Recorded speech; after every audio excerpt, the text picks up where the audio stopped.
बिस्मिल्लाहिर्रहमानिर्रहीम। अस्सलाम वालेकुम नाज़रीन, प्रोग्राम में आपका इस्तकबाल है। जम्मू कश्मीर में सियासत काफ़ी गर्म है और सियासी मामलात किस नौइयत के हैं। जम्मू कश्मीर में लोकसभा के चुनाव बहुत दिलचस्प होने जा रहे हैं, लेकिन पहले मुतारिफ़ कर रहा हूँ आज के हमारे जो मेहमान हैं। मीर फयाज़ साहब मेरे साथ मौजूद हैं। आप राज्यसभा में जम्मू कश्मीर की बात कर चुके हैं। 35 से 370 की मनसूखी के बाद आपने जिस अंदाज से जिस तरीके से अपना एहतजाज किया वो शायद अभी भी लोगों को याद है। लेकिन जम्मू कश्मीर में उतार चढ़ाव सियासत में काफ़ी ज़्यादा आए और मीर फयाज़ साहब ने पीपल्स डेमोक्रेटिक पार्टी में यानी घर वापसी की है। फयाज़ साहब बहुत बहुत शुक्रिया। शुक्रिया। फयाज़ साहब कहते हैं कि ये जो अब मुहावरा बना है कि घर वापसी सभी लोग कर रहे हैं, क्या माने की शुरुआत आपसे हुई? नहीं, इससे पहले भी बहुत सारे लोग पार्टी में आए, तो आप समझते हैं शुरुआत मेरे से हुई तो चलो वो भी अच्छी बात है। अगर मेरे से ही हुई तो ये घर से बाहर जो माहौल आपने देखा कैसा लगा? देखिए, अगर आप देखेंगे 5 अगस्त 2019 के बाद जी, जिस तरह यहाँ पहले हम लोग जब कोई भी इलेक्शन होता था या जब यहाँ पे स्टेट था तब एक अलग हालात थी। इसके बाद में थोड़ा सा हट के मतलब अगर आप देखोगे बहुत सारी चीज़ें यहाँ पे हुई। तो जहाँ तक सवाल है ये जो घर का आपने कहा, घर तो घर ही होता है जहाँ आपने 16-17 साल अपना जो जवानी बचपन निकाला होगा, कुदरती तौर उसका तो एक अलग रहता है। क्या माहौल था जब आप घर वापस आए? माहौल कैसा रहा? क्योंकि आपका घर वापसी का जो दरवाज़ा जब खुला तो हमने सोशल मीडिया पर देखा, कोई फ़ोन नहीं, कुछ नहीं, आता नहीं, पता नहीं, और बिल्कुल न्यूज़ में भी नहीं थी कि कुछ दिनों से शायद बशारत साहब के बारे में बात चल रही थी, आपका तो तज़किरा भी नहीं था। कैसा माहौल था जब आप सदर मोहतरमा से मुलाकात हुए? ये जब आपको अपने घर में जाना होता है तो मुझे नहीं लगता है कि आपको किसी से इजाज़त लेनी पड़ती है जी। तो इसी तरह जब मैं यहाँ पे गया तो मैंने किसी को कहा नहीं, डायरेक्ट मैंने फ़ोन किया और मैं चला गया अपने घर में। तो मुझे एक बड़ा अच्छा लगा। कुदरती तौर घर में जब आप जाते हो, जिस घर में आपने 16-17 साल निकाले हो, तो एक अच्छा मतलब माहौल तो ये घर में ये जो चीज़ें ऑर्डर में नहीं है, इसको अब दुरुस्त कौन करेगा? नॉर्थ कश्मीर बहुत बिखर चुका है। अगर आपके पार्टी में वापस आने के बाद हम लीडरों का नाम लेना शुरू करें, मुझे लगता है ये आधा घंटा बीत जाएगा। इसी में कई वीसीज़ हैं, कई एमएलसीज़ रहे हैं, कई राज्यसभा, कई लोकसभा, कहीं कितने ही बड़े पदों पे पार्टी में रहे हैं। अब इस घर को आप कैसे दोबारा संभाल रहे हैं? शुरुआत हुई है। इंशाल्लाह उम्मीद है हर एक अपने अपने घर अपने ही घर में वापस लौट के आ जाएगा। हाँ, होता है, घरों में होता है, नाराज़गी होती है, बाकी चीज़ें होती है, लेकिन अगर आप देखोगे जब हमारे घरों में भी वायु में भी आपस में वायु होता में भी है होता है। तो फाइनली वो एक ही जगह पे आ जाते हैं। तो सबसे पहली प्रायोरिटी अब आपकी क्या है? अब वापस जा रहे हैं कुपवाड़ा कॉन्स्टिट्यूंसी में, लोगों से मिल रहे हैं? बिल्कुल, मैं पहले कुपवाड़ा जाऊंगा। कुपवाड़ा में जो हमारे लोग हैं, हमारे जो पार्टी के लोग हैं, उनके साथ मुलाकात करेंगे, क्योंकि हमारे वहाँ डिस्ट्रिक्ट बॉडी है, जोन बॉडीज़ है, उनसे मिलेंगे तो एक नई शुरुआत करेंगे। तो क्या फीडबैक रहा? क्योंकि काफ़ी ज़्यादा लीडर ऐसे थे जिनसे मुलाकातें हुई, कहते हैं कि कल फयाज़ साहब का फ़ोन आया, फयाज़ साहब से फ़ोन हुआ, करके थोड़ा सा सुकून आने लगा। कितने फ़ोन आए इन नॉर्थ साउथ सेंटर से सबसे? मुझे लगता है कि पहली बार मुझे जो ये फ़ोन का चार्जर है वो साथ में रखना पड़ा, क्योंकि 2-3 बार मुझे बैटरी ख़त्म हुई। तो फ़ोन का तो कोई मतलब गिनती नहीं है कि कितने फ़ोन मुझे आए कल। तो वापस आते हैं। देखिए नाज़रीन, ये जानना बड़ा ज़रूरी था कि फयाज़ साहब का सफ़र जो है, सियासी सफ़र, वो एक म्यूनसिपलिटी के एक इलेक्टेड बॉडी रिप्रेजेंटेटिव से शुरू हुई और आहिस्ता आहिस्ता राज्यसभा पहुँचे।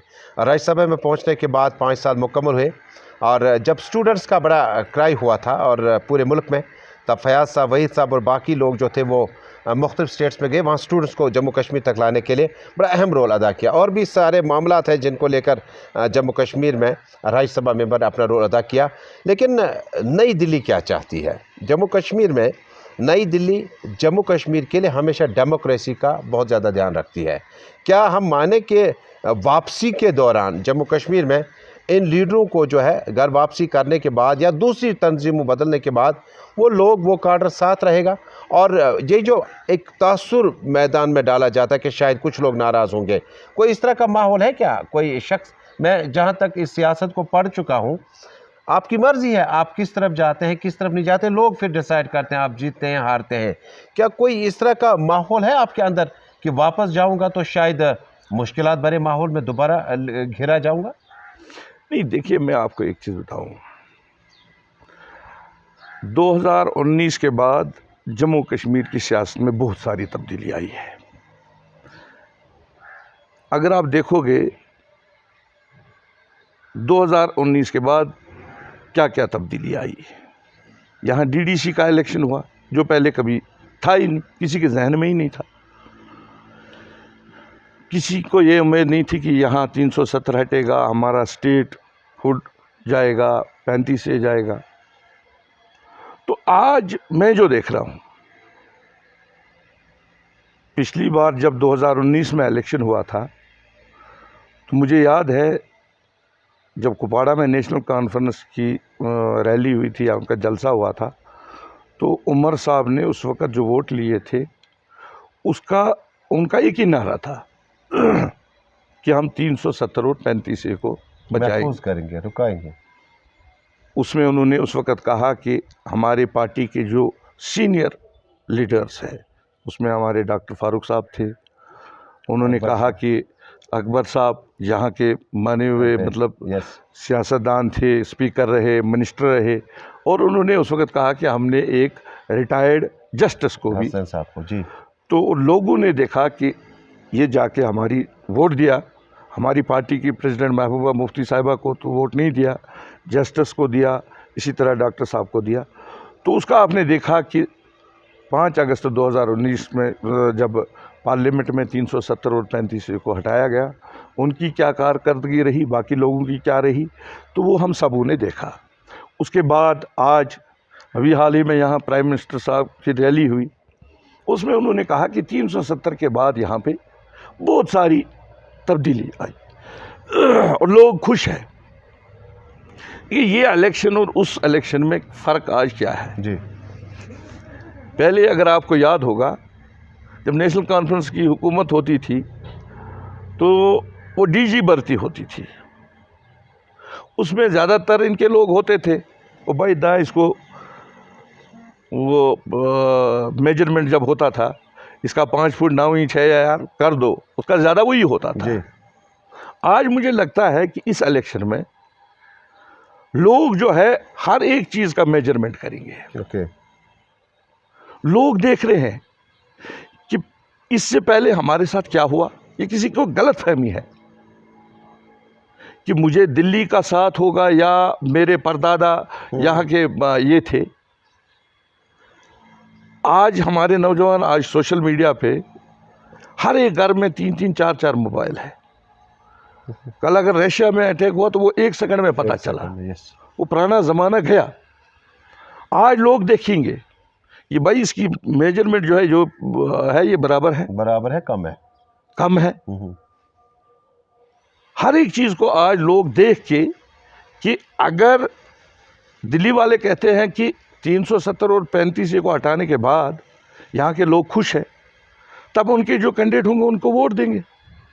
तो उनके कैंडिडेट कितने हैं? उनके कैंडिडेट बहुत सारे हैं। जो भी होगा, मैं ये नहीं कहता हूँ। नहीं, उसमें कैंडिडेट में वो कहते हैं कि नॉर्थ में वो कंबाइन हो जाएंगे, साउथ में कंबाइन हो जाएंगे, सेंटर में कंबाइन हो जाएंगे।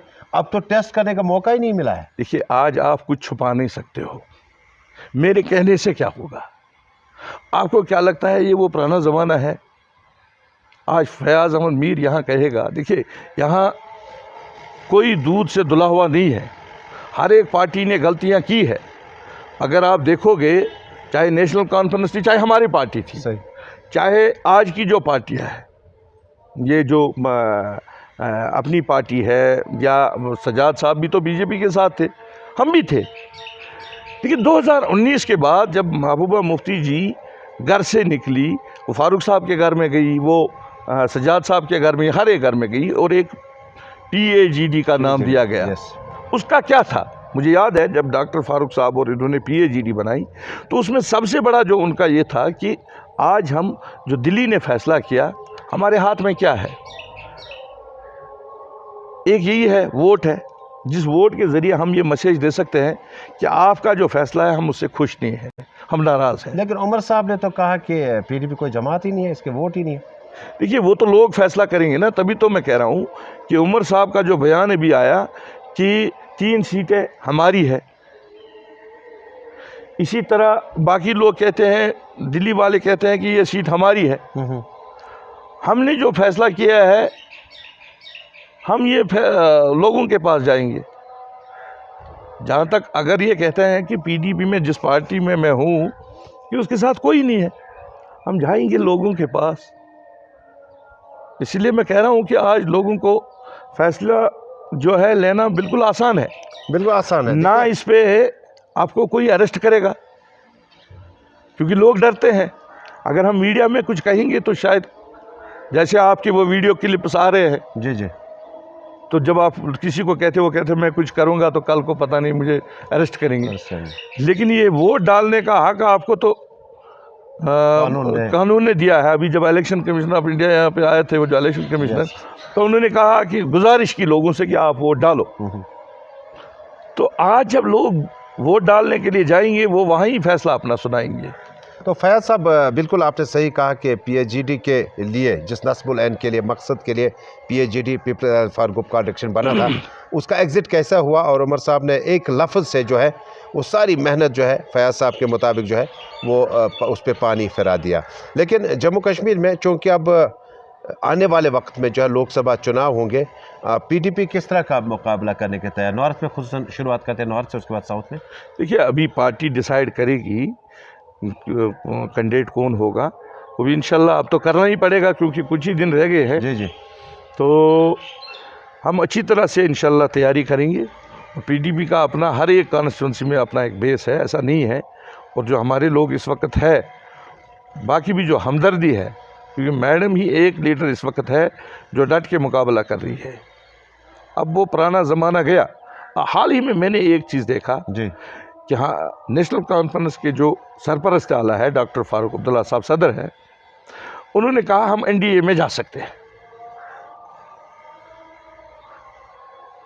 आधे घंटे के बाद उमर साहब ने प्रेस कॉन्फ्रेंस दी, उन्होंने कहा कि नहीं, फारूक साहब का कहने का थोड़ा सा अलग है। देखिए फारूक साहब बुजुर्ग है, उनके मुंह से सच ही निकलता है। अच्छी बात है। कल मैं उनका एक वीडियो क्लिप देख रहा था, वो कह रहा था नमाज कोई नहीं पढ़ता है, इससे तस्बीह रोज़ा, तो बड़ा खुश हो जाता है इंसान की इस उम्र में उसके मुंह से सच निकल रहा है। तो उन्होंने जो NDA की बात की, ये सब चीज़ें आज लोगों के सामने है। लेकिन PDP का अब मुकाबला तो अब NC के साथ तो ओपन है, लेकिन नॉर्थ में पीपल्स कॉन्फ्रेंस के साथ भी है। उनका जॉइंट कैंडिडेट अब अपनी पार्टी और बाकी आज़ाद साहब हैं, ये तीनों अहम सियासी रहनुमा जो हैं ये एक साथ हो रहे हैं। तो अब किस किस से मुकाबला होगा? PC के साथ भी तो है। देखिए मुकाबला तो कुदरती है, वो 3-4 जमातें हैं।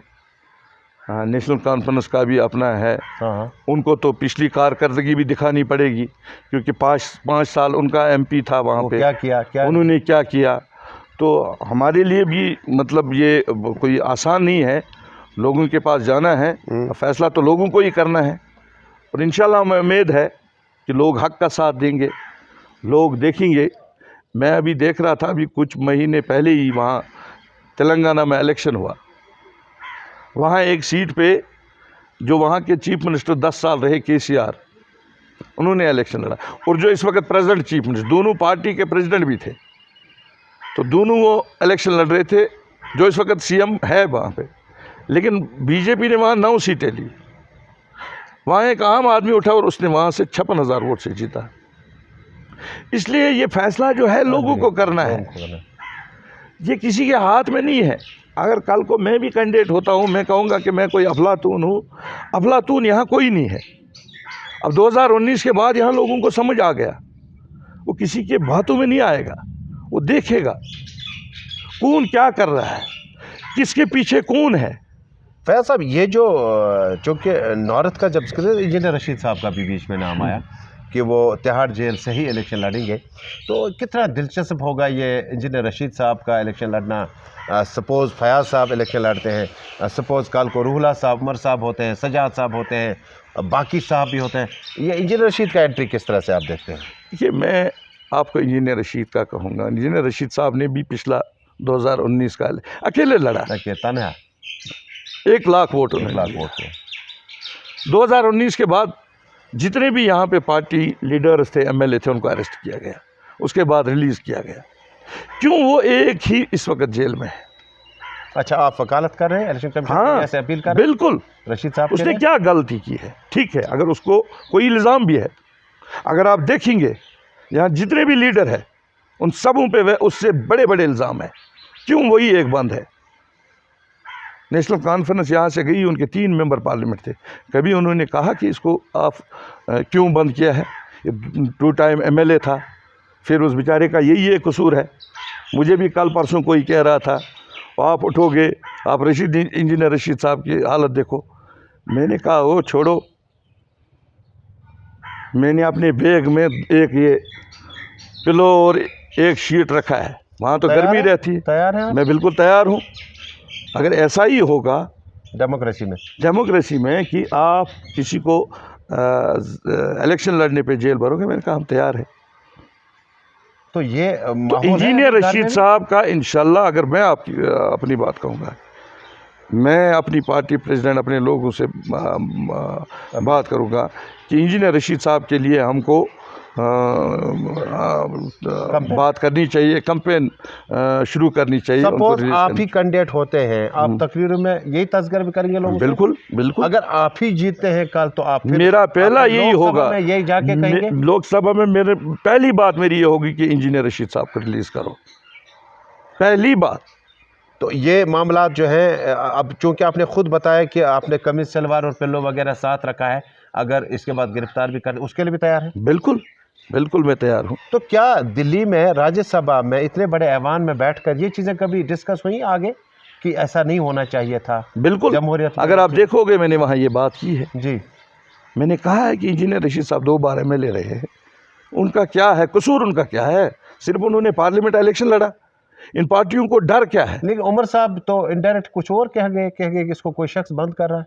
अगर उसको पता है कौन बंद कर रहा है तो उसको नाम लेना चाहिए। वो यहाँ के चीफ मिनिस्टर रहे हैं, उनके फादर चीफ मिनिस्टर रहे हैं। अगर उनको ये चीज़ें पता है उनको बताना चाहिए। क्यों?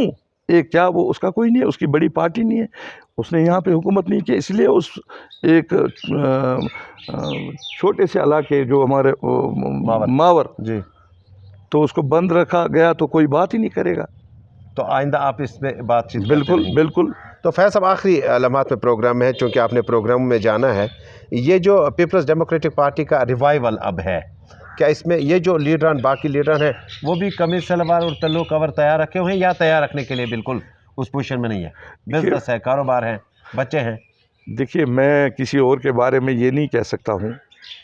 मैं जहाँ तक मेरा सवाल है, मुझे अभी तो ये आप कह रहे हैं पार्टी डिसाइड करेगी कि किसको इलेक्शन लड़ना है। हमारी पार्टी में बहुत सारे लीडर हैं, पीएससी की मीटिंग तो होगी। हाँ, तो उसमें हमारे टंगमरग से है, बड़गाम से है, बहुत सारे हैं। तो मैं ये कह, ज़ाती मेरी राय ये है कि हमारी जो पार्टी का ये होगा कि हमारे मतलब चाहे इंजीनियर रशीद साहब का मसला है, चाहे बाकी जो मसले हैं, हम इसके लिए लड़ेंगे जिस तरह हमारी पार्टी प्रेसिडेंट लड़ रही है।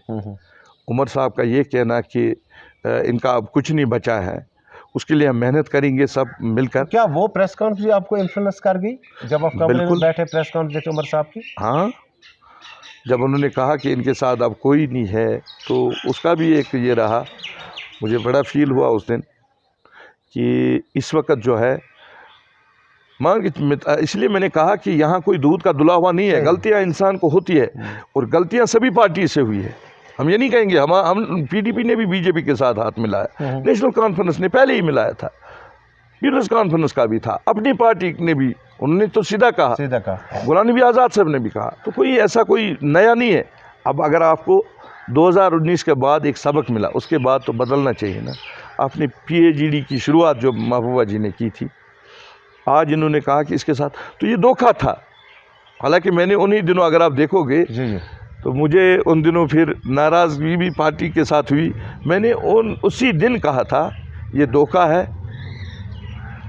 हमारे साथ धोखा होगा, और वही हुआ।